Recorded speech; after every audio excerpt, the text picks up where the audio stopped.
down the drain, check out the 12 days of deals going on now on Amazon.com. Get the best deals on everything you need this holiday season with our link, robhasawebsite.com/Amazon, or for our friends in Canada, it's robhasawebsite.com/AmazonCA. Hey everybody, what's going on? Rob Sesternino here with another double exit interview here for Millennials versus Gen X. We're going to be speaking with Will Wall and then Sunday Berquist here on the Exit Interview Podcast. Then Jordan Kalish is going to come on.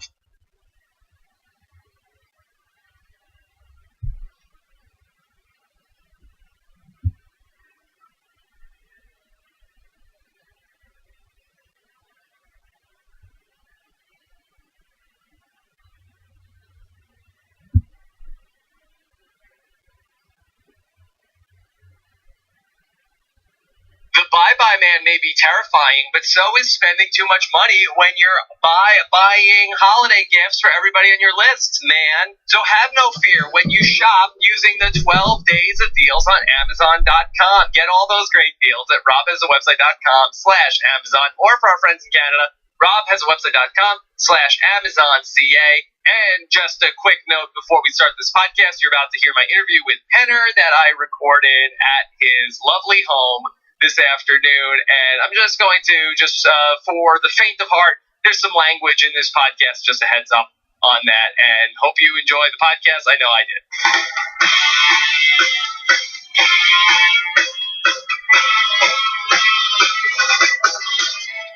Coming to you live from Penner's Place, it's Rob Has a Podcast, and now here's the guy whose resume now includes podcast delivery boy, Rob Sesternino. Hello, everybody, and welcome to a very special edition of Rob Has a Podcast on the road. Here I am at the lovely home of the great Jonathan Penner. Penner, how are you? I'm fantastic. Thank you for calling me great. Yes. You don't know a lot of people. Yeah, okay, well, I am very excited to be here with you and talking through everything from the Millennials and the Gen Xers here with you, and I know you've been very busy, you and your wife Stacy, very hard at work with you have a movie coming out next month? Yes, Friday, January 13th. Go see The Bye-Bye Man at a theater near you. Yes, this is very exciting, right? Exciting for me. Yes, and The Bye-Bye Man is a horror movie. It's a scary movie, a psychological thriller. Yes. With some supernatural elements. Yes. That's going to be playing across the country, across the world, actually. We're at a marketing meeting, and it's very exciting. Yes. Will it be too scary for me? Yes. No, I don't know. It's PG-13. It's for the whole family. It's the Manson family. I mean, you could go see it. You should see it. Is it good for Millennials and Gen Xers? Absolutely. Yes, that's the age range that we're shooting for. Bridging the generations. And thanks again for having me out here. You're so welcome, man. Thanks for coming in. Yes. He brought pizzas and his equipment, folks. If you could see it, he's got a studio on the road. We're in my TV watching room and enjoying ourselves tremendously. Yeah, okay. Well, it's very nice to be out here, and thank you for having me again. And very excited to talk about this season with you. I feel like that you and I haven't sat down to talk about one of these seasons in quite some time. You came out to the Know-It-Alls with the live show that we did, which was fantastic. And you made that night. You were the very much. MVP. Oh, yeah, thank you. Yes. Do I get the prize? When will that be? Yes. Here's your prize. Yeah. And so I'm excited to talk about this. And I always said the next time we do one of these, I want to do it in person. So happy we were able to work this out for today. So the Millennials versus Gen X season, you liking this season? Yeah, a lot. Yeah. You haven't been tweeting as much this season. No, it's just timing. As I get older or stupider, or as my life gets crazier, I don't know what, the live tweeting becomes less and less possible. I don't know how it is at your house, but sitting down at 8 o'clock on a Wednesday night every time, I rarely can do it now.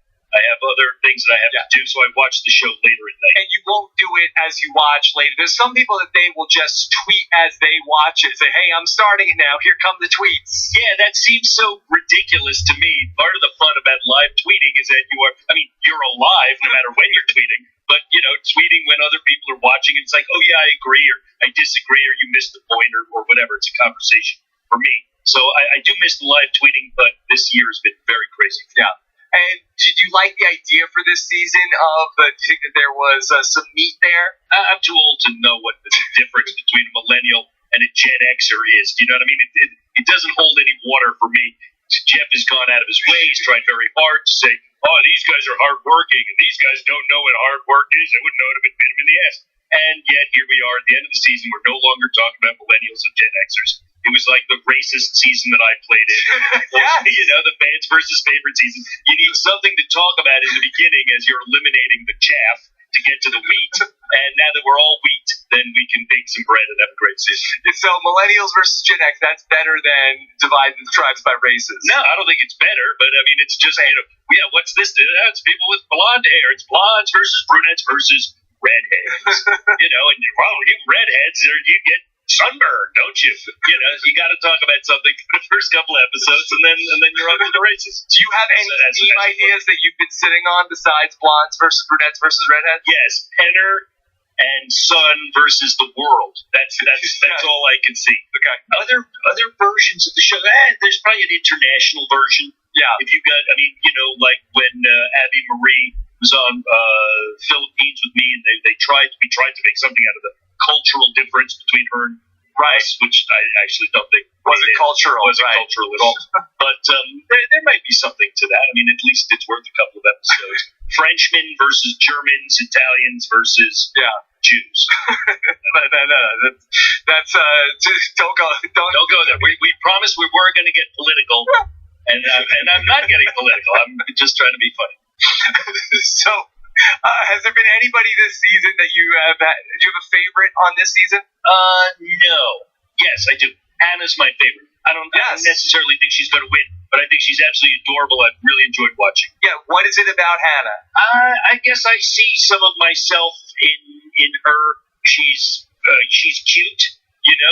Not that I see myself that way. She's just a frisky, fun person that I'm enjoying watching her play as she tries to figure it out, and watching a young woman, to my mind, navigating all these guys so artfully. And yes, isn't that funny? She's the last woman standing. I mean, I don't know. They didn't make that much of this last night, but she eliminated Sunday because I think she rightly suspects that taking a woman to the end might be a smart move, and I think she has a great argument. Everyone thinks they have a great argument for a final tribal for why they should win, but she will now.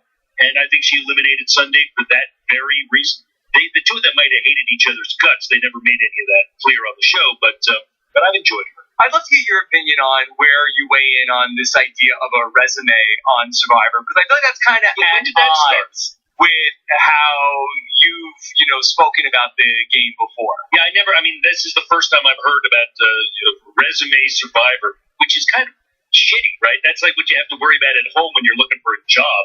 And it's like the idea that you're making your final tribal speech as a job app. I'm the guy who deserves the million more than this guy. I don't know, maybe that makes sense as an analogy. That's okay. Why should you give me the job more than that person? So you build your resume. I think it's clear in seasons past why the winner wins. It's either because they've actually earned the right or because they were less shitty than the other guy, right? I can't vote for Russell Hand, so I'll vote for whoever the hell this girl is. I still don't remember her name. Occasionally, it's not just because I played the season, you'll get a real conflict of, does Phil deserve to win or does Ozzy deserve to win? Yeah. That seems rare and rare, but this resume building notion, rare. Hey, yeah, there you go. Rare. What do I think of it? I think it's an easy talking point. And I think the show is always looking for ways, talking points that people can glob onto. And speaking of talking points, we have this season with the trust clusters, the voting blocks. I feel like that you would not have engaged in that type of talk about the game. No, I was watching it last night. I'm like, what is this bullshit? And how do you play? It terrifies me, the idea of who knows if I could ever get back out there if you could. But, the idea that making an alliance and just not trying to stick with your alliance, although, honestly, I think that's really what's happening. I think this is a lot of smoke and mirrors. David and Cam obviously worked together effectively the whole way through.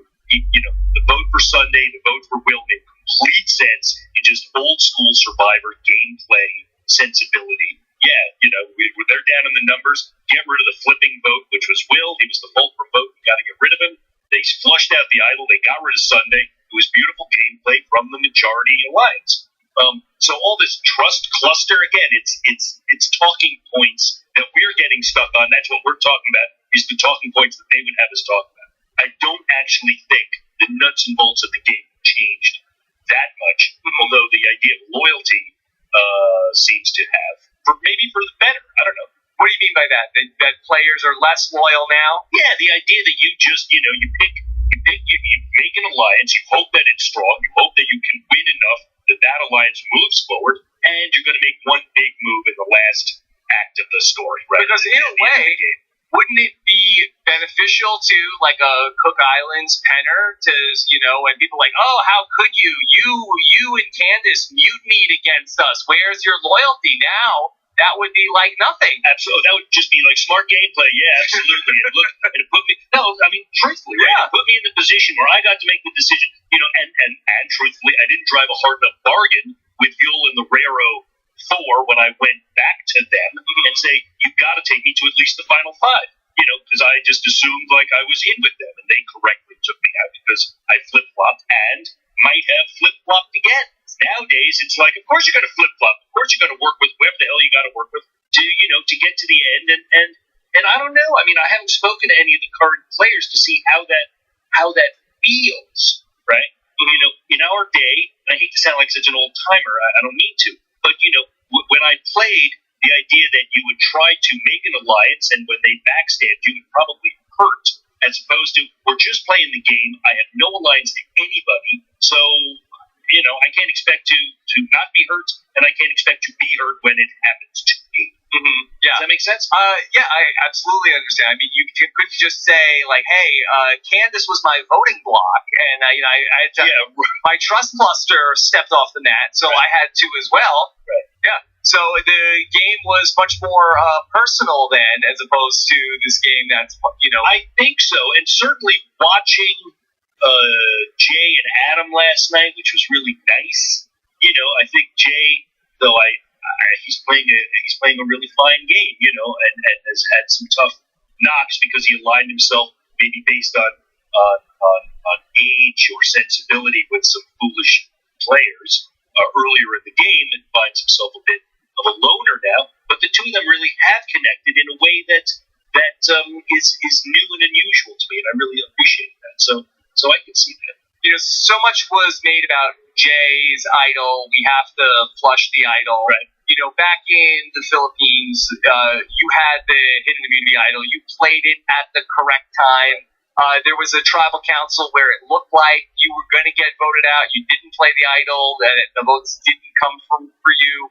I mean, what are the types of things that people should be trying to look for? Like, how do you know that right moment to play it? Obviously, Jay played it the wrong way last night. Well, I mean, it was only the wrong way because they didn't come after him. It was the right way because they made the motions toward him. Adam went right at him and said, you got to play your idol, man. I'm telling you straight up. He was helping him out. He faked him out. But Jay's playing the idol was not the wrong move. He just got played, I mean, they bluffed him, and they bluffed him effectively. On the other hand, the vote before, 2 votes before, whatever it was, when Will actually voted against Zeke, but did not let the people he was voting with actually know and trust where his vote was going. And so Adam actually wound up using his idol for 10 ineffectually. That's why Will went home the next time, because he did not build trust and make it clear, I'm with you guys. You don't have to use your idol. Let's use that idol together effectively. Let me vote with you, and then we'll figure it out from there. He fucked them up. Yes, he voted with them, but they made the exact right move to get rid of him the next time, I think. That's interesting. So you feel like that alliance felt like that they were, even though Will stayed with them, they were betrayed in that they wasted an idol? Absolutely. He voted with them, but he didn't vote with them. He didn't say, no, this is what I'm going to do. It wasn't just the way it was edited. Often the editing leads you to, not be sure how the vote's going to go, but everyone at the tribal knows how the vote is going to go. Whereas that alliance actually was as blind blindsided by Will's vote as the other side was, as he was. Because otherwise, Adam would not have played the idol the way he played it. There was no reason for him to, if he actually knew where Will's vote was going. This season, we've seen so much of the players playing the idols for each other, where a person says that they're going to, I'm going to play my idol tonight for Penner. A couple times. That never happened. Yeah. Nobody's playing their idol for you. But do you feel like is that something else that's shifted the idea of thinking about protecting your allies with the idol more so than just this is for survival? In Philippines, when you looked for the idol early on, you weren't saying like, okay, this is great, I'll save this in my back pocket if I need to use it on Carter, right? Right. No, I never said that, and I probably wouldn't have done that, honestly.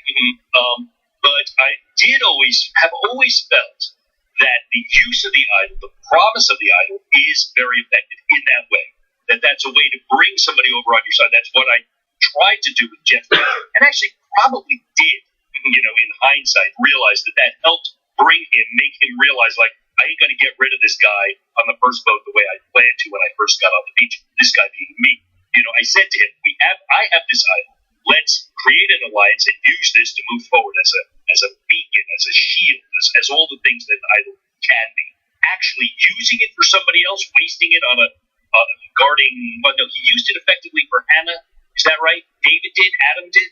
No, nobody used it correctly on Hannah. That the votes came for Hannah, and David played one on Ken, and then Adam played an idol on Hannah, but Will, he had already voted for Zeke, so there were going to be 5 votes for Zeke. Right, so, that's what I'm saying. So they wasted this idol, but he did play it for Hannah. I'm going to protect you.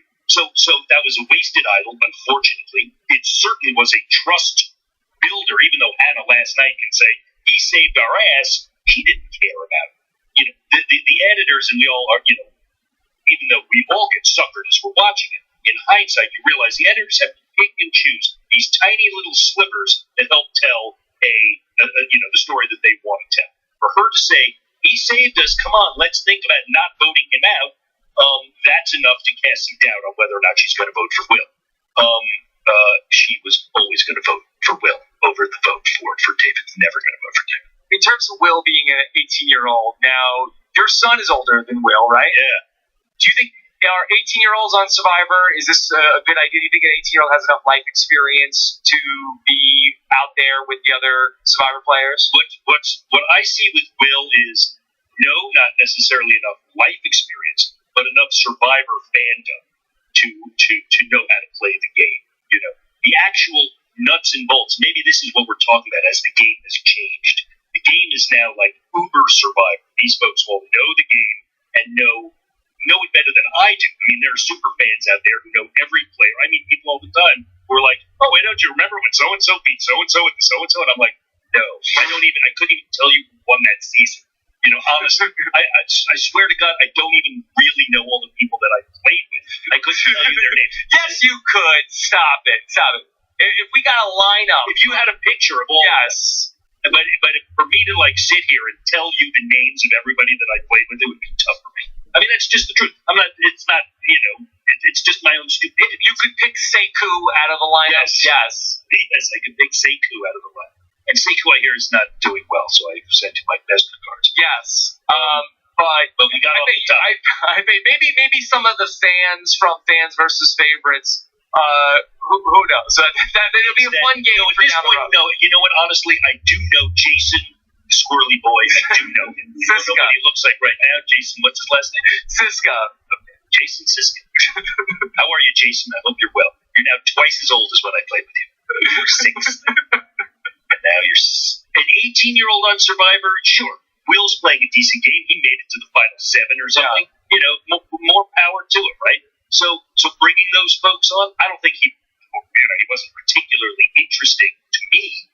What he had to talk about in terms of being an 18-year-old wasn't that interesting. Mm-hmm.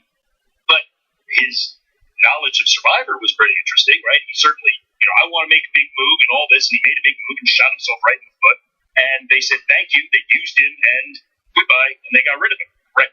What's your opinion on David? I like David. I met David once. We had a very nice time. Yes. And he's an interesting guy to watch. I mean, he is.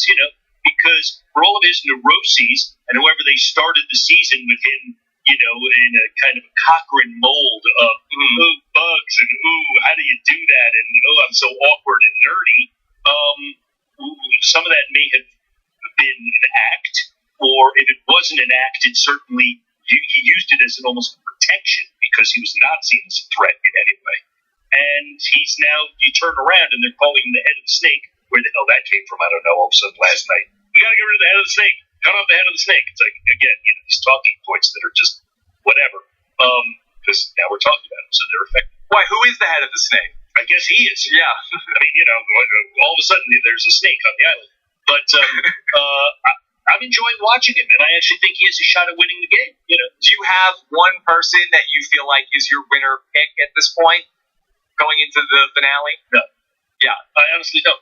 It's a very wide open season in terms of, I think that you probably can, I think there's 4 that you could choose from. I don't see Brett, and I don't see Hannah winning the game. Right? Yeah. And I think out of the other 4, I think you can make a really compelling case. And sometimes, like, before the finale, we're talking about, like, oh, well, yeah, I guess this guy, I'll give him a 20-1 shot. But I think that you could probably talk yourself into any of the 4 of Ken, David, Adam, or Jay. Absolutely. I mean, standing on their own, you could make an argument for any of the 4 of them. If you put them, I don't know if it's final 2 or final 3 season. It's got to be a 3. I mean, we're going into the finale with 6 people. Okay. So it's a final 3. I'm going to guess Hannah's going to make it to the final 3, right? I think it's a pretty good guess. They'll probably get rid of Brett next. And then based on who wins immunity, if there's another idol, we'll see, if these guys fall, whether Jay or Ken falls. And then it's going to be a real fucking argument on the final tribal seat for either the standing physical guy, either Ken or G, versus the standing emotional, intellectual chess playing guy, David or Adam, right? With Hannah in the middle, or one of those other 2, guys. And then it becomes a really, really interesting conversation, I think, because Ken would have a hell of a shot, right? Jay would have a pretty great shot over either of the intellectual guys. Whereas if those guys can eliminate Jay and Ken, I'm really just doing this math in my head. Tell me if you agree. Okay. Right? If Jay or Ken, they're both eliminated. And you've got Hannah and you've got the 2 skinny guys. Yeah. That becomes a very interesting tribal, which of Adam or David gets to win the game. I think it's hard for either of them to beat either Jay or Ken in a final. Yeah. Boy, Jay is the biggest threat, I think, in terms of the jury, because all of his buddies are on the jury, between Taylor and Michelle, and, I think that Zeke liked Jay, I think that Will obviously liked Jay, I think Sunday probably had, warm feelings towards Jay, so if Jay gets to the end, I'm pretty sure he wins under any circumstance, no matter who he's up against. Right, so that's why he's going to be the obvious guy to eliminate. Yeah. Now, David, in the end, sure, on paper, it looks good, but in terms of the people that like him, that are on the jury, there's Jessica, and I'm not sure who else likes David that's on the jury right now. Well, it would be Hannah. It would be unless Ken, she's in the end. No, exactly. So if Jay makes it to the end, I think he wins. Yes. If Ken makes it to the end without Jay, I think he has a hell of a shot at winning. I mean, he really does. Ken's been the toughest one to read this whole season, and I feel like that the opinion on him is pretty split. Some people, even on the show and on, the community, some people really like him, some people are out on him. Do you have a take on Ken? Well, yeah, I like him. Yeah. I mean, I think he's playing a great game. He's won a bunch of individual immunities. He hasn't pissed anybody off, as far as I can tell. Well, he pissed a lot of people off. He certainly pissed Will off last week when he went back and told everybody the plan. Yeah, that was very stupid. No, that's right. That was very stupid. And I chalked that up. You're right, of course. I chalked that up to how upset he was over the family visit. I think people underestimate the effect of the family visit, of either getting that visit or not getting it. Let me tell you, being, out there and seeing your wife or your brother, whoever the hell it is, and then being told, no, you're not going to get to see that person, it is infuriating. And very, very disappointing. And I just imagine that there was a lot of ill will there. So talk that through with me. So that was from what, Cook Islands? Parvati did not. Yeah, Parvati won, and Stacey and I came in second, but that's neither here nor there. Parvati won, and there was no way in hell she was going to let me have that. I was the next. I got voted out that night. I guess. Yeah. And then you just got to see Stacey from No, I walked over. I didn't wait for anybody to say you can or can't. Fuck that. So I just gave her a big hug and a kiss. But even that was see ya. Yeah. Gotta go. And it really is hurtful. Yeah. And so what that made you just angry with Parvati, or you were just short with everybody at that point? Well, then I think I got sent off to exile. Actually, that sounds about right. Yeah, I think. That was really rough. It's like, not only can't you see Stacey, but we're gonna really, gonna get you screwed hard here. So I had plenty of time to go fuming, and then I came back, and that was the end, really. But I was also pissed the last time I played because I got voted out the night before the family visit, and Stacey was on the island. Yeah. You know what I mean? She made the trip down there, and she was told, they tell everybody. Yeah, they don't let you just meet up you're gonna here. There's 7 of you here, and one of you, we just got to let you know they're going to get voted out today. And I'll let you know after the tribal who's not going to see their loved one, and it was her. Yeah.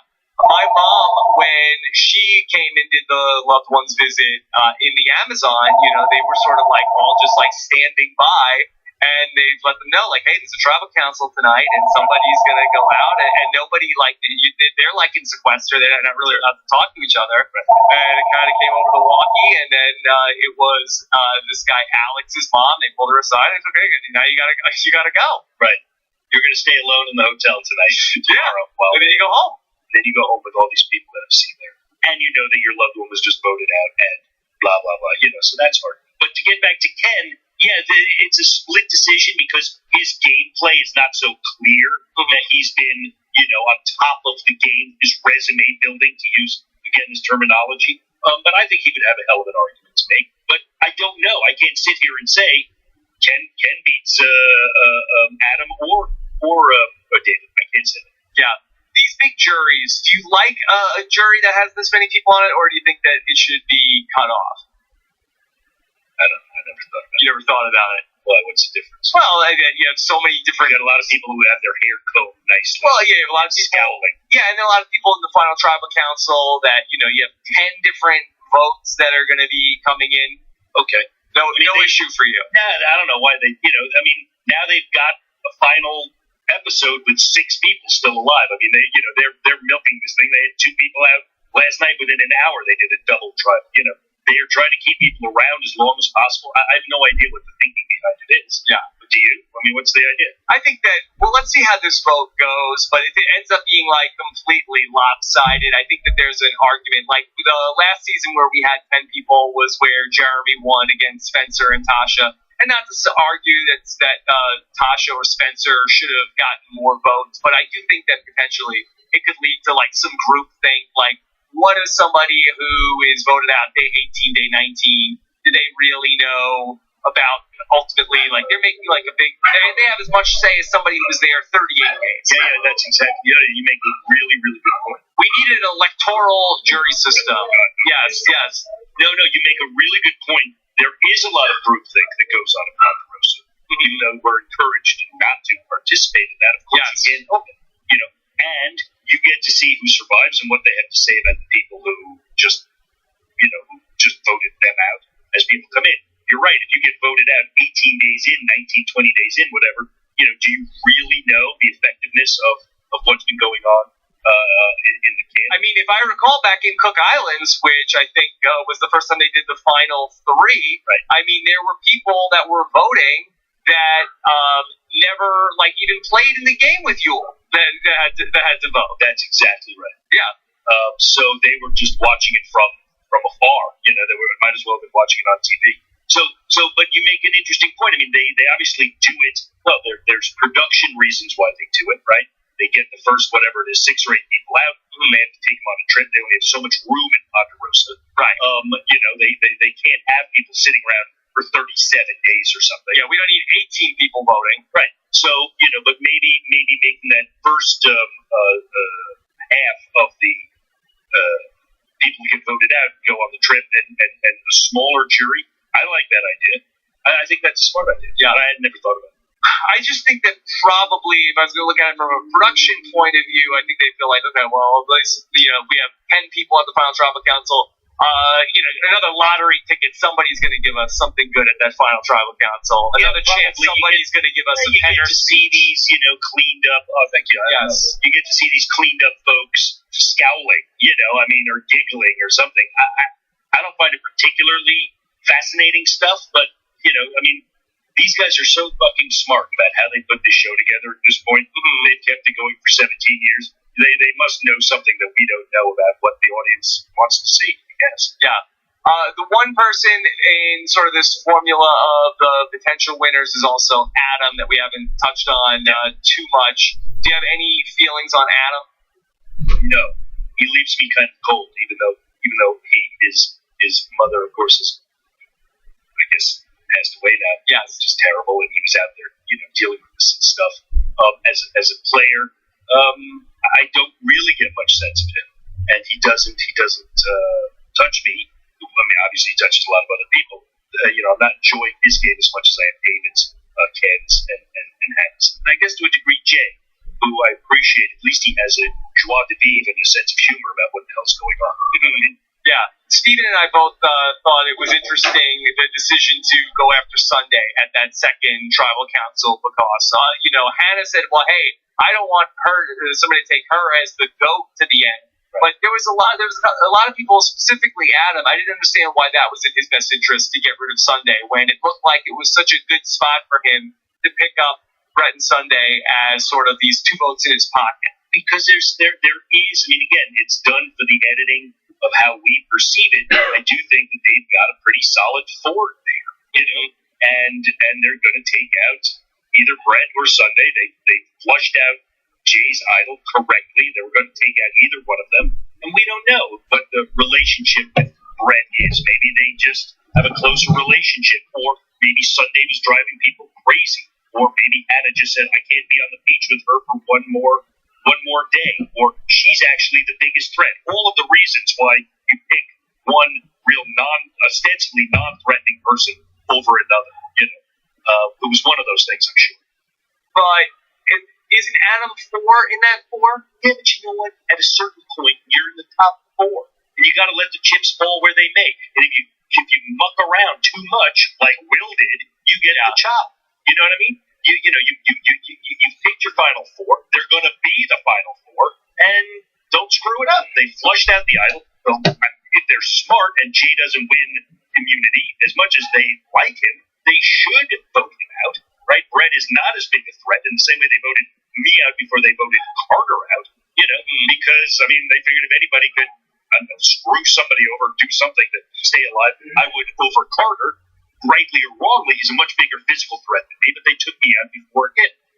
They're going to take Jay out before Brett. They should take Brett out, and then they're going to, see where the chips fall. In terms of Jay and flushing his idol, did you think that it would have been a smarter move for Adam to go along with Jay and Brett and Sunday, and then potentially they just say, okay, let's just get rid of Jay at the final 4?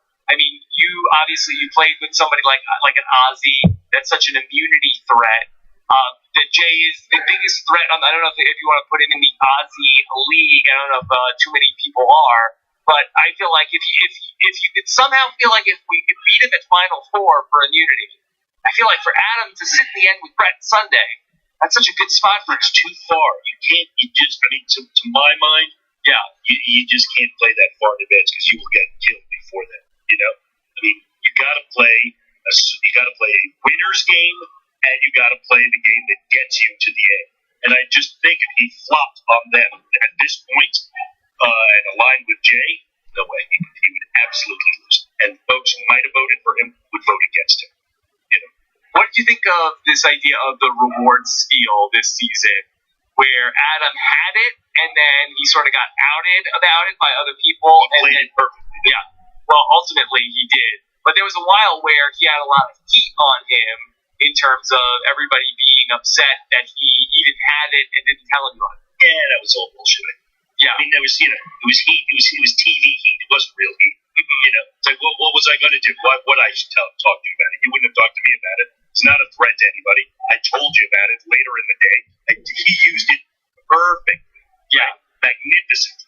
He got exactly what he wanted out of it, and it was genius. Now, Jay has it, and he hasn't used it. Is that right? Well, the problem is I don't think there's been a reward challenge since he got it. I think that, we have all the producers get to play fast and loose, too. Last night there wasn't a single reward, was there? Right. So I don't know if there's going to be another reward challenge the rest of the way. It's interesting. I mean, well, they haven't had an auction. They haven't had a couple of things.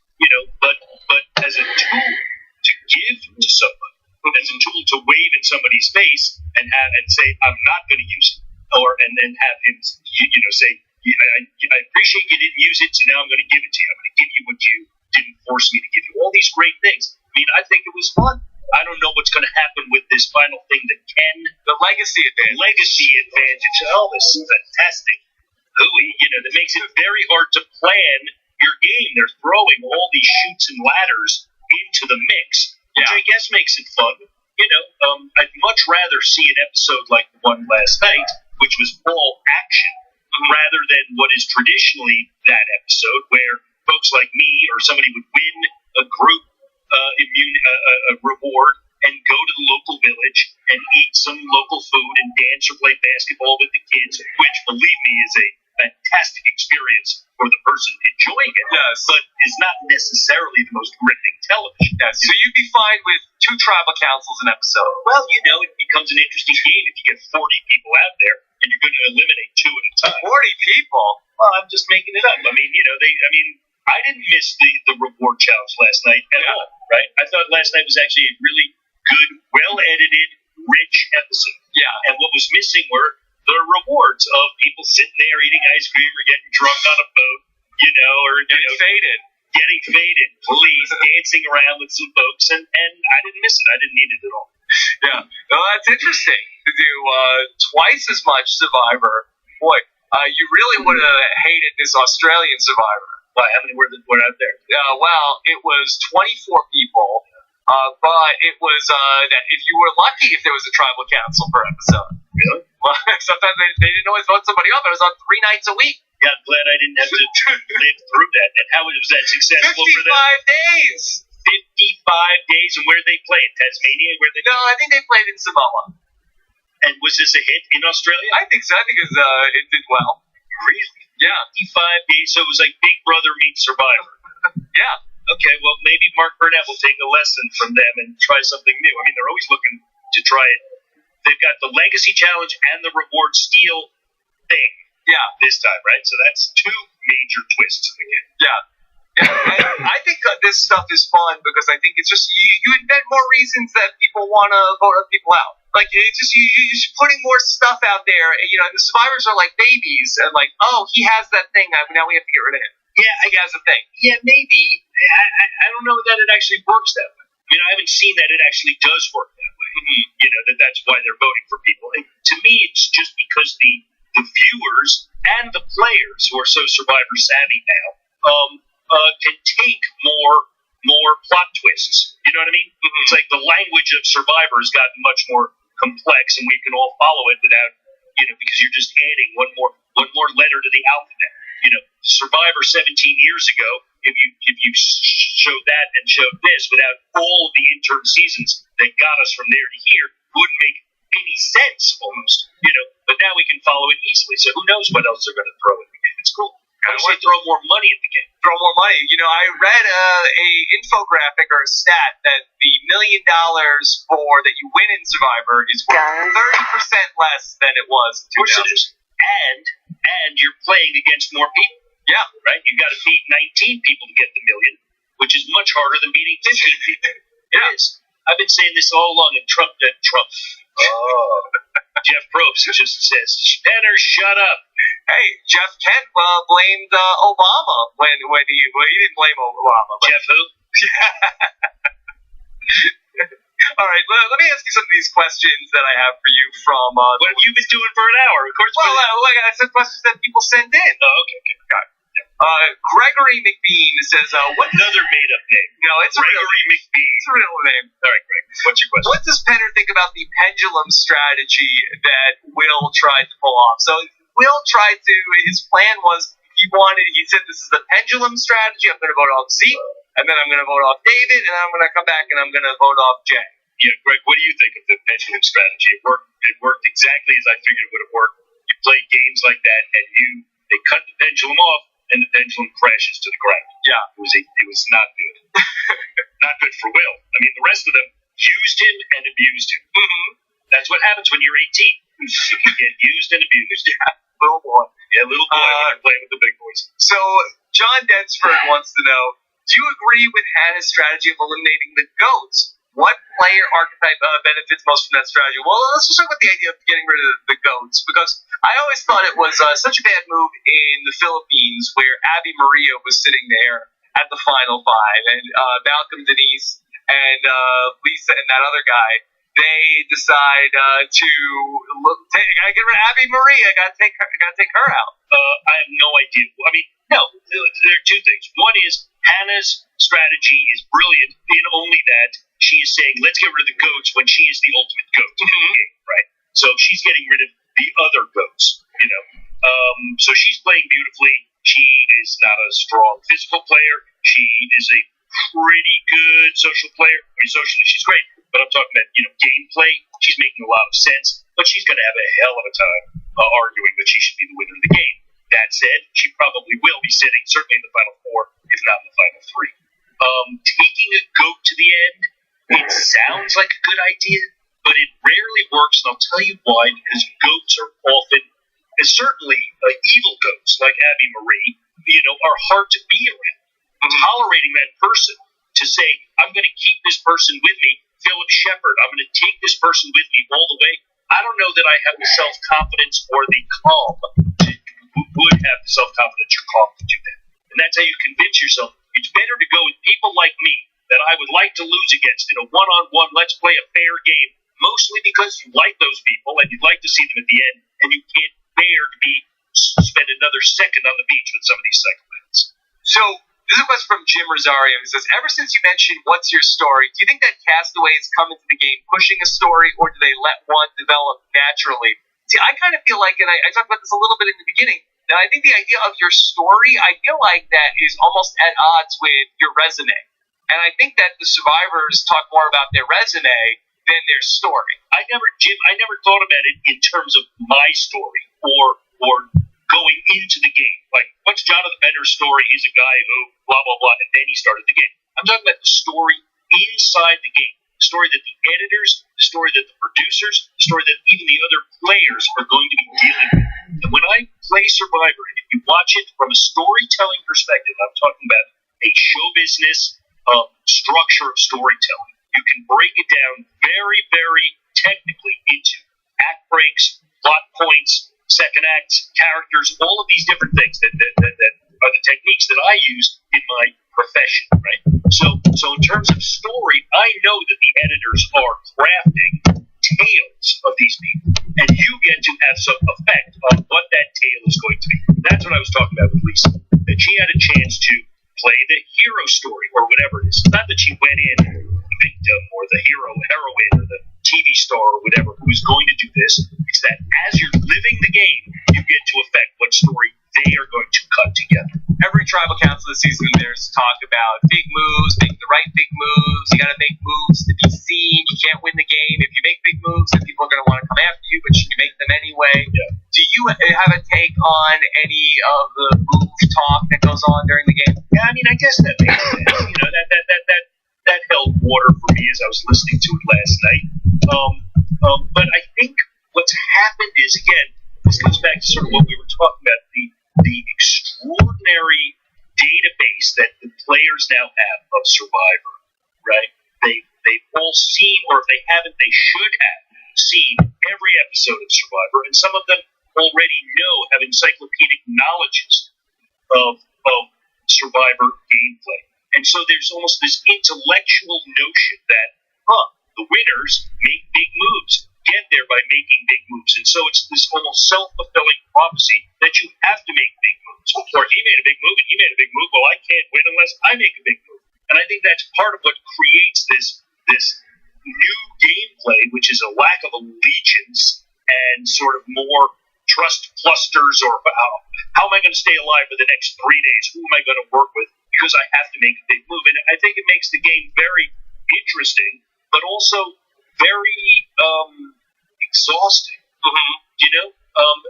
Because people just have to be on their toes all the time and make moves. It'll be interesting to see at the end of the day now who wins, whether it's not just somebody who stayed alive, found an idol, played it correctly, played a good social game, and won some community challenges. Does all that talk about all of the big moves, does that make you want to play less? Because I feel like that from what you're saying, I feel like that almost like going 180 degrees. I feel like that if I was out there on the island with you, I feel like, especially if you're saying like, hey, let's slow this down. What's with all this talk about these big moves? I feel like that you'd probably be one of the people that a player could trust the most out there. Yeah, it doesn't make me want to play less.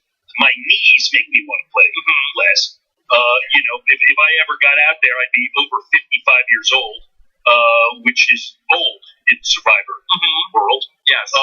But the gameplay itself, no, I find fascinating. I mean, it's always new, and all I have is my word. I'm not comfortable, and I'm putting this out there for any potential survivors out there who may find themselves on an island with me. They don't listen this far into the show. Yeah, I'm not comfortable, but I'm like a homebody, right? I've been married 25 years. I work out of my house. I like things the way that I like them, and I'm not going to be comfortable, just shafting people left and right. I really, that's just not what would make me happy out there. Now, that might make me a big, honking, slow-moving target, or it might make me somebody really worth working with, because chances are, if I tell you got my word, you got my word. Right. But I've always played that way. Right. Tried to. Yeah. I think that would be interesting. With all these kids and their resumes and their big moves. I don't have a resume. Right. I think that would be fun. I would like to see it. Okay. Well, let's find out. There was so much talk this season about Thicky and Taylor. Not for me, there wasn't. Well, you went through Adam and Candace. They're so boring. It's so dull. I mean, it would be dull to be out there. Taylor? Yeah, it was just like Snoozeville to me. There's a couple of twerpy little kids. Not so little kids, twerpy folks having a fun thing out there. They made something out of it. They blew themselves up righteously, and they're the history in the game. I didn't think twice about them. I thought they were fools. Yeah. What did you think about when Taylor stole the food this season? He's an idiot. Yeah. Taylor's a pazzo. He deserved what he got. That he went as far as he did is amazing. He's probably a nice guy. He may be thinking, and Seth Rollins! He came across as a fool to me, and I it's not. Remember, not a lot of real estate on the top rope, but there are four superstars getting involved. Is more interesting. Yes. Whatever's going to happen, I'm pretty sure it's going to hurt. Yeah, I would. Not going to end well for somebody. Oh boy, that's really going to hurt now. Oh my goodness! His relationship with his father, like that. And, Gonna fly! And this What action? between what happens is what I did expect to see was because if you were smart, and I'm not sure I'm as smart as Zeke, but I was always. Rollins is legal. I don't believe Woods realizes it. Well, now he goes. Double team, knee to the jaw.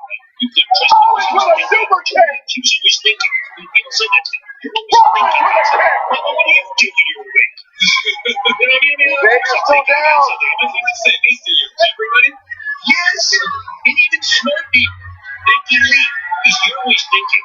Yes, What do you do? The dangers of triple threat matches. Struck me that way.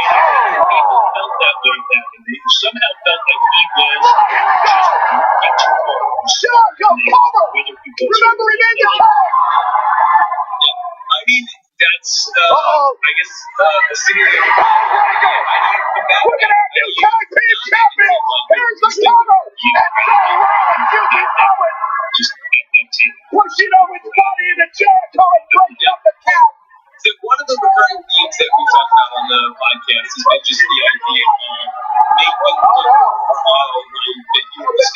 understood what happened there. They've done anything. Just put it in people's hands. And I think that's a good idea. Going to auto. It's sort of like the Going to pedigree. Pedigree to Jericho. something is happening in people on Cover. Next guy did it. New Day does it. New Day makes history. You're your winner and still the Raw Tag Team Champion, the New Day. Right place, right time for Xavier Woods. It took 2 triple threat matches, 4 separate tag teams, but the New Day has done it.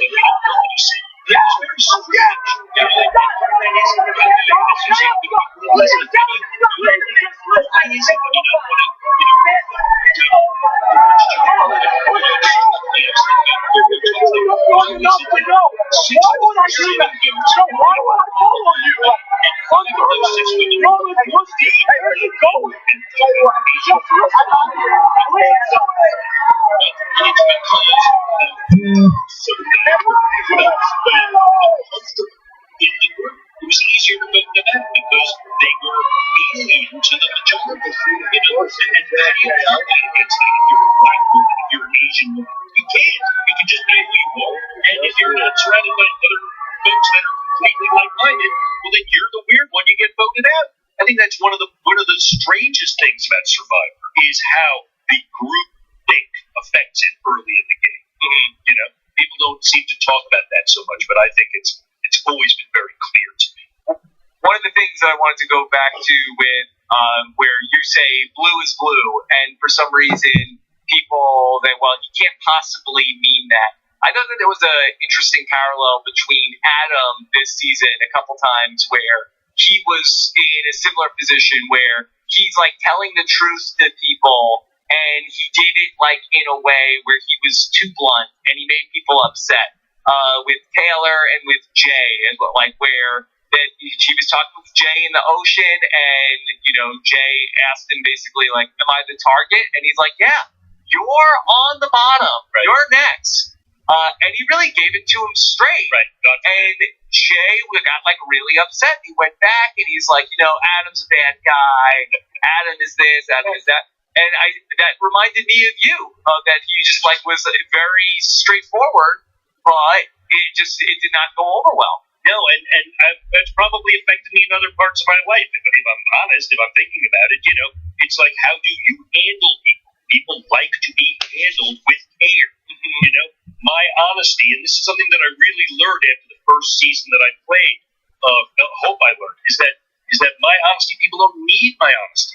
Even if they think they're asking me for my honesty, they don't need it. They don't want it, and they don't deserve it. There are very few people who need it, want it, and not deserve it. But my wife deserves my absolute honesty, and that's what she gets. She needs it and she wants it. Sometimes it's even too blunt spoken for her. But for the rest of the world, when blue is blue, you can say, yeah, it's kind of a cool green thing going on. It's almost like blue, just to handle folks with a little more delicacy.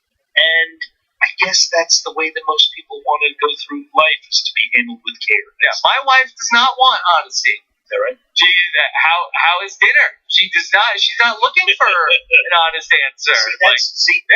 My wife. I try sometimes, like, let me tell her the truth. That doesn't go. That's not what she wants. Right. No, that's right. That's right. And you have to learn that with the people that are around you. One day I will. No. Well, someday you will. On Survivor, I learned the hard way. I think.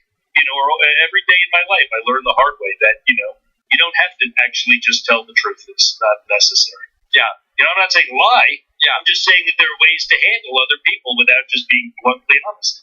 Does that get you in trouble at tribal council? I mean, like, is that when you get asked a question at tribal council, are you trying to give as truthful of an answer in terms of like giving Jeff what he wants, or is there some like subterfuge? Is that the right word? Yeah.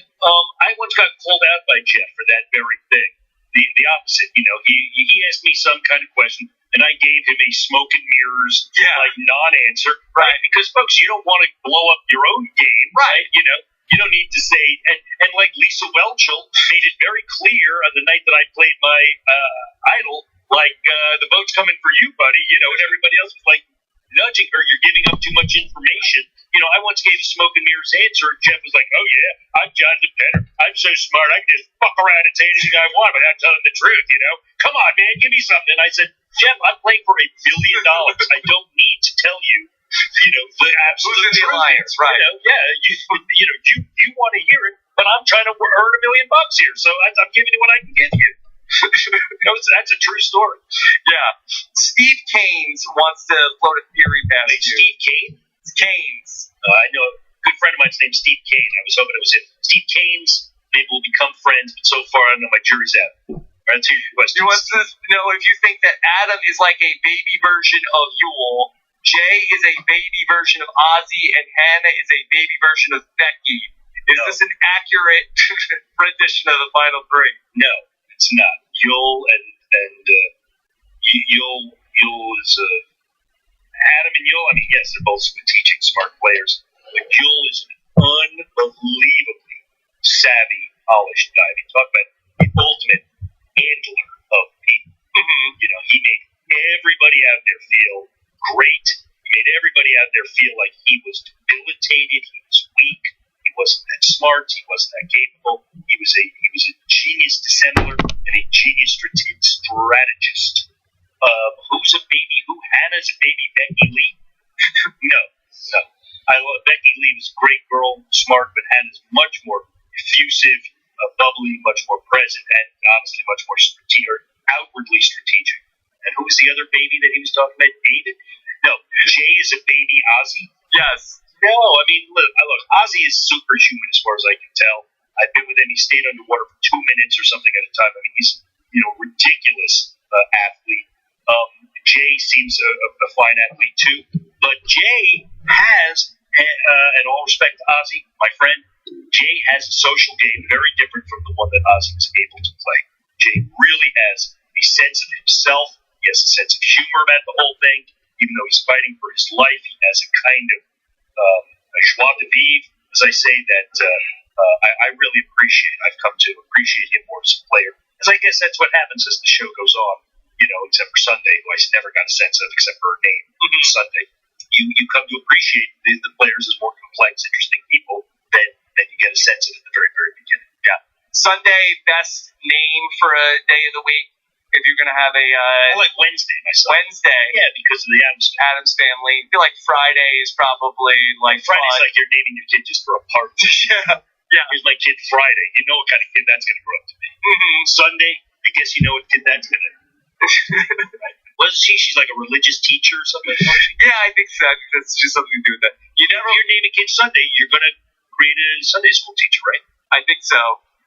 You don't think it's just like a nickname, right? A nickname? Yeah. What's her full name? Well, Thursday, and they just decided. I mean, I don't know. That's a funny nickname. Sunday. Monday would get beat up. Monday? Yeah. And Wednesday is a hump day joke.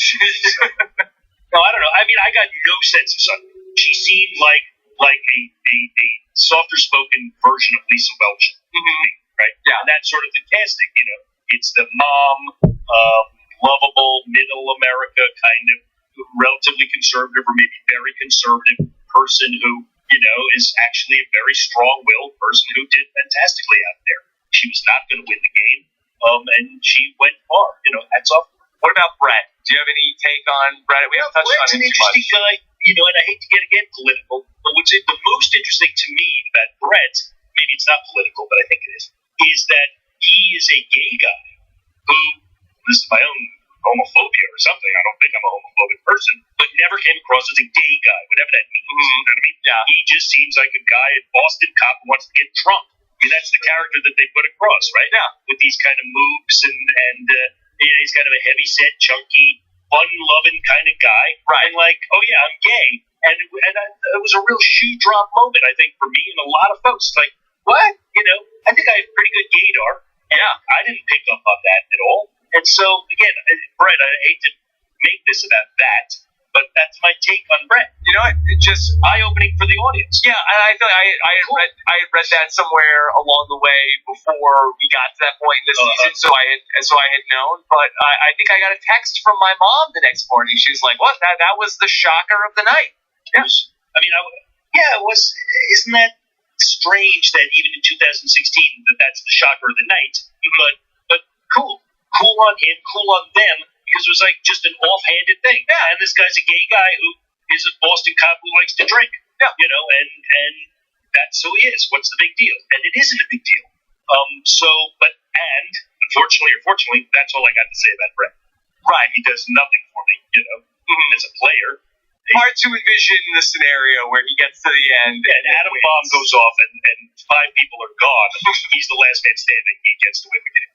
Yeah, I mean the moments that we've gotten from him, like the character moments, have been there. But in terms of his game, he's always just been sort of like a wingman at best. Yeah, well, but this is this goes back maybe to the to your resume building big move kind of thing. We can sit here and say he hasn't done any of that, and so he's not going to win. It's only if everybody else falls apart, but there aren't enough people to fall. As I say, 5 of them would have to get eaten by a shark, and then he wins the game. Otherwise, thanks for playing. Ryan Patterson wants to ask you, people are saying that this season is played like a returnee season. Can you speak on that, considering you played in a newbie season and played on a favorites drive, or also a solo returning player in Philippines? Jeff said, I think it was last week's Tribal Council, where he said, you guys are first-time players, and you guys are playing this like you've played the game before. Look, this, again, obviously I'm not the first person to think of this or say this, but, it's because the show's been on 17 years. These guys have, people grow up. Will saw every episode of this game growing up. This is just a part of their lives. They're vernacular. They know the game. They know the gameplay, and so they're playing like super fans. And some of them have the physical chops to actually do it, and the smarts to actually come up with some interesting strategy. Right. I'm sorry. The first time I played, you tell me. I played. There were literally folks out there that had never seen the game. They had heard of it. Flicka was like, what? There were other folks out there, for whatever reason, recruited, found, they were out there. They had no idea even what Survivor was. Can't we all just get along? I literally had these conversations with her. We're playing a game here. There's shit happening all around you right now. This conversation is a strategic conversation. Do we have to? Can't we just kind of hang out and have some fun? Which is fair enough. But there ain't anybody out there who doesn't know what they're doing when they get on that beach now. Yeah. I mean, it won't be long until somebody plays this game that wasn't alive when it started. No, that's Will, almost. Almost. Yeah. Just like doing the quick math in my head, I think that Will is probably about, around the same age as my son at the time that, I played Survivor. Yeah, exactly. Which is mind-blowing, right? Yeah. I mean, and so, you grow up in a household of, like my son, when I first played, he was 7, 10, something like that. My man isn't that good. He'll be 21. He'll be 21 this week. Happy birthday, sweetheart. Have a drink on me. He'll be 21 this week, and I played 10 years ago, 11 years ago. So yes, let's say he was 10 years old. Yeah. It was highly influential, impactful on me. Right. This year was what, the 10-year anniversary of my playing. It must have been. Yeah. Happy anniversary. Oh, thanks. Did we get you anything? Can we give me a knee? What's going on with your knee? My knee's okay. I'm just old. Yeah. There's a big 10 years. 10 years is a long time. And if you play Survivor 3 times and you get injured once, it's hard on your body. It's hard on your metabolism. Mm-hmm. It's hard. So, yeah. Are you still running? I do run. I was running yesterday. Yeah. You still run barefoot? I don't run barefoot anymore. I do walk barefoot. Yeah. I hike around barefoot. Not always, not exclusively. If I'm really going running or I'm going on a hard hike or working out, I'll wear shoes. But you haven't had any problems with that? No. I walk around my neighborhood all the time barefoot. Barefoot? You don't step on a bottle cap ever? No, because I look where I'm going. I assume you do too. Maybe if you wear shoes, you don't have to look where you are. But I take it for granted. It just means that you should just occasionally look down so that you're not stepping on something sharp. Is there anything you can take away from that, like in terms of a metaphor, in terms of walking around with those shoes on? Is there anything? Is there wisdom there? I recommend it to everybody. Yeah, why? Because it grounds you. I mean, I'm going to sound hippy-dippy now, but this is the truth. It grounds you. It feels fantastic. Gets you in touch with the earth. I drive barefoot whenever I can. Drive barefoot. Absolutely. I feel like that's is that against the law? I don't think it is. Yeah. I don't think it is. If they knock on my door, I'm going to find out it is. No, you drive. I mean, do you drive wearing gloves? No.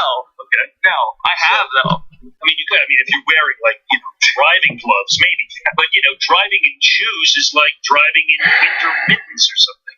You just feel more one with the Absolutely. vehicle. You literally are driving with like your toe. Yeah. Wow. I mean, if you could It's not a metaphor. It's just a fact. combine the two for like some sort of like Fred Flintstone type thing. If I took the floor out of my car, yeah, and I could yab it down to do it. Yeah. Okay. I don't think it's a metaphor, but I mean, Survivor certainly did that. I never did that before I played. I love walking around barefoot. Now I do it 90% Is that because of of the time. Survivor? Absolutely. Yeah. You just when we were in the Amazon, they told us don't ever walk around barefoot. Yeah, I think the Amazon's a little different because there are things that can get into your foot. Yeah. Like lay their eggs up in there. Do whatever you do. Yeah, don't go in the water and don't walk around barefoot. Yeah, I was lucky enough to play in the South Pacific where they never had to say that. And in fact, the first time I played, they said, wear your shoes whenever you can. You wear your shoes, and then sand would get it and rip the hell out of your feet. A grain of sand would get it up inside your shoe somehow and just tear up your feet. Whereas if you walk barefoot, that never happened. So most challenges I would do barefoot if I could, unless, it was impossible. I don't know. I'm just talking nonsense. That's the truth. Walter Barr wants to ask, before the season, when I first saw David Wright, I thought he might be another penner. Does he compare himself at all to David? Do you see any of yourself in David? I mean, he's a writer, but he writes TV. Mm-hmm. I met him once. A nice guy, smart guy, funny guy, pretty self-effacing guy, actually, which I appreciate. But do I see myself in him? No. Okay. You want to tell us about any stories about working on the movie Ron Chan wanted to know? Sure, Ron. Thanks for asking. It was fantastic. We shot in Cleveland, Ohio. Yes. Edited the film. STX is a big company that's putting it out in 2,500 theaters nationwide, worldwide, actually. So I couldn't be more excited. It's kind of amazing at 54 years of age to have my biggest movie coming out. It's incredible. Are you acting in the movie? Or Yes. I have a scene in the movie. I'm kind of incognito, as you'll see when you see the movie. I mean, you'll recognize me, but I look a little different. Yes. And that was really fun. My daughter has a part in the movie. She's fantastic. We should kill her with a shotgun. My son plays beer pong in the movie, which he does effectively. You're not like the monster in the movie, right? I'm not going to tell you. No spoilers. I'm not by Okay. Although we were joking in Spanish, it's coming out. It's like, don't say his name. There's a whole ad campaign. Don't think it, don't say it, don't think it, don't say it. Because once you know the name of the bye-bye man, he comes for you. Okay. So in Spanish, the name is don't say his name or don't think his name.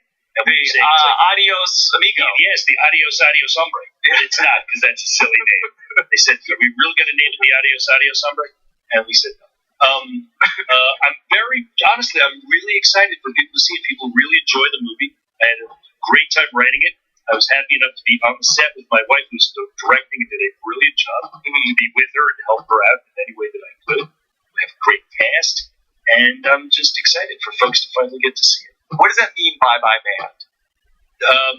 That's his name. Yeah. I don't know. It's like, what's the boogeyman? It's not like, what's the boogeyman? It's just another name for a character like that. He's a cool character who makes you see things that aren't there and makes you not see things that are there and kind of gets in your head and finds your flaw and plays on you psychologically. So it's I hope it's an interesting movie. And it's going to be out in January? Friday the 13th of January it opens. That's extra spooky. It's an extra spooky weekend. If you're looking for something super spooky, yeah, they picked the weekend and it's a good one, we hope. And I don't know, it's cool. It's been a great thing to work on. Well, thank you again for having me out here. Is there anything else from the season that you want to get off your chest? Off my chest? There's nothing on my chest. I've been enjoying it thoroughly. I think it's a really, really fun season, really good. I'm looking forward to next season, which is all returning player season, which I always love. No, man, it's great to see you. Great talking to you. Yeah. Well, it's always fun. What can people do? Follow you on Twitter? Follow me on Twitter. I'm Jonathan Penner, Survivor Penner. At Survivor Penner. Go at Survivor Penner. Yeah, man. You've been tweeting about anything good recently? I've read a fantastic book. Yes. Movie lovers or family members of movie lovers. It's called The Godfather Notebook. It's a very cool book that Francis Ford Coppola just put out. His notebook that he did when he was making The Godfather. And it's the pages of the novel The Godfather and all of his notes and how he approached turning it into it. It's one of the best movie books I ever read, and you get to read most of the novel The Godfather, which is fantastic. So if you're looking for a good present for your movie lover in your family for this holiday, Godfather Notebook, I really recommend that, or advance tickets to the Bye Bye Man. That's right. I was just looking at your Twitter, and I see that you are now a verified person on Twitter, Penner. Okay, what is it? Yes. How did I do it? What does it mean? I don't even have a blue check mark next to your name. Okay. That means this is the real Penner. That's me. I can't imagine there's anyone trying to be the real Penner who's not the real Penner. Woe to you, but good luck, pal. Yeah. It says here, it's really me. How do I know him? I'm him, of course. And to doubters, I say once more, that's Bollocks. Yeah, that's me. Yeah. This is the one thing from Twitter I wanted to mention, that you tweeted that somebody had messaged you, happy 20,000 days of being alive. Yeah, that was weird. I got this just the other day. Like somebody, first off, what the hell do people have to do with their time? Second off, it was made me feel very uncomfortable, A, that somebody was cared enough to send that to me, and that's one weird thing, but also that I'm 20,000 days old. Yes. That's a weird calibration of time, right? Because I guess I don't have another 20,000 in me. That'd make me 108 when I died. That's a lot of, so I'm now got less than 20,000 days ahead of me. Wow. What do I do with it? Between all this technology, your knees are going to be fine. You're going to be walking around barefoot for yes, they're going to 30,000 more. They're going to download my extraordinary intelligence, and I'll live in the cybernetic ways. Yeah, you watched The Westworld? I haven't watched it. Is it good? That's a good one. It's a good one. Yeah, I haven't watched much TV. It's Oscar time. And I'm lucky enough that I get the screener, so I've been watching a lot of movies. People that the times that you've been on in the fall, you give people some hot picks besides Bye Bye Man. Okay, the best movies that I've seen, I haven't seen them all, but La La Land is really fun. Loved it. And Moonlight, I haven't seen, but I hear it's great. But Manchester by the Sea is very, very touching. Sort of extraordinary acting exercise. Some folks found what was that about? Other folks agree with me that it's a great, great movie. Fences was good. Going to see Silence, the Scorsese picture this weekend. But if you got to see two, see La La Land and Manchester by the Sea. Okay. All right. Jonathan Penner, thank you so much. You're welcome. Thank you, Rob. All right, everybody, there you have it. That's my interview with Jonathan Penner from earlier this afternoon. Had a nice pizza date with Penner and Stacy, and fun times were had by all. Hopefully, we can only hope so. All right, so that's going to do it for us here today on this episode of the podcast. Coming up in about just a couple hours for me, and not too much longer for you guys, my voicemails with Jordan Parhar, so I'll be getting into that, answering all of your feedback from the latest episode of Survivor, and then, of course, the finale is right around the corner, coming up on Wednesday, so looking forward to all that. If you're doing any holiday shopping this weekend, of course, I want to remind you one last time about the 12 days of deals going on Amazon.com. Get those great deals all weekend long and all month long.